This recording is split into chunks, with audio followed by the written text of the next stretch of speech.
Assalamualaikum warahmatullahi wabarakatuh, sahabat Lesian Indonesia. Pada kesempatan kali ini kita akan membahas persoalan yang lagi menjadi kontroversi di tengah masyarakat kita, oleh karena banyak perbedaan pendapat, banyak silang pendapat yang terkait dengan kebijakan penerapan new normal di Indonesia atau new normal di Ternate. Nah, memang sesungguhnya kebijakan ini menelan banyak dilema, oleh karena memang kebijakan-kebijakan yang nanti ditelurkan ini kita menghadapi dua dilema yang sama-sama harus dipentingkan. Apakah pada saat ini kita mementingkan kesehatan ataukah kebijakan ekonomi?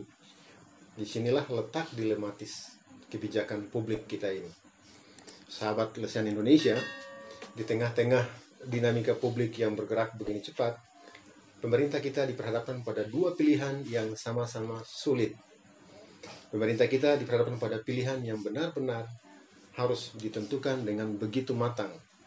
Nah, di Ternate sendiri, kalau kita lihat sebetulnya penerapan new normal ini, kalau kita belajar pada daerah-daerah yang lain, new normal itu dilakukan setelah ada relaksasi terhadap PSBB.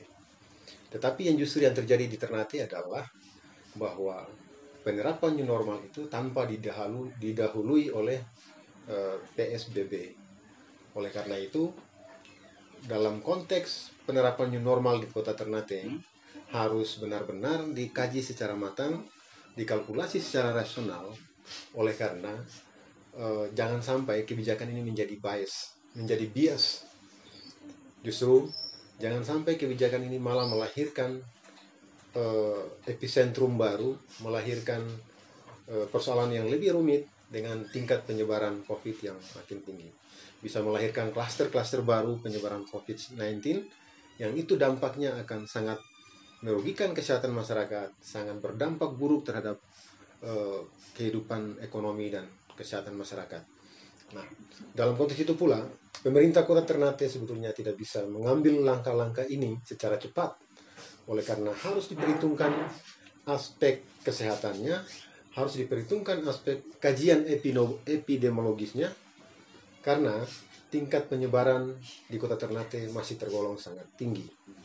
Walaupun memang pilihan-pilihan ini sulit, kita memerlukan tenaga kerja untuk memulihkan kesehatan, untuk meningkatkan produktivitas ekonomi, tapi di sisi lain kita juga perlu menjaga masyarakat dari ancaman krisis kemanusiaan atau krisis kesehatan. Sahabat Lesian Indonesia, disinilah letak pentingnya kebijakan-kebijakan publik yang ditempuh oleh pemerintah kita saat ini harus benar-benar memperhatikan kepentingan masyarakat secara umum. Oleh karena itu, sahabat Lesian Indonesia, untuk kasus Ternate ada baiknya kebijakan new normal ditunda untuk beberapa waktu ke depan sambil mempersiapkan protokol kesehatan yang mumpuni dan lebih baik dilakukan pada semua sektor. Pemerintah kota harus mengambil langkah-langkah yang lebih tepat dengan cara mempersiapkan semua sektor ini dengan memperkuat protokol kesehatannya, dengan edukasi dan sosialisasi yang lebih baik kepada masyarakat kita. Jika itu sudah dilakukan oleh pemerintah kita, maka saya yakin penerapan new normal akan menjadi bagian yang hidup dari kehidupan masyarakat kita, bagian penting dari kehidupan masyarakat kita. Dengan penerapan new normal akan membantu masyarakat menghidupkan kembali perekonomiannya dan membantu masyarakat kita untuk tetap hidup sehat di tengah-tengah pandemi ini. Saya kira terima kasih. Itu adalah beberapa hal yang perlu saya sampaikan. Dan di sesi ini kita akhiri sampai di sini. Kita akan lanjutkan di sesi-sesi berikutnya. Terima kasih. Wassalamualaikum warahmatullahi wabarakatuh. Subajo.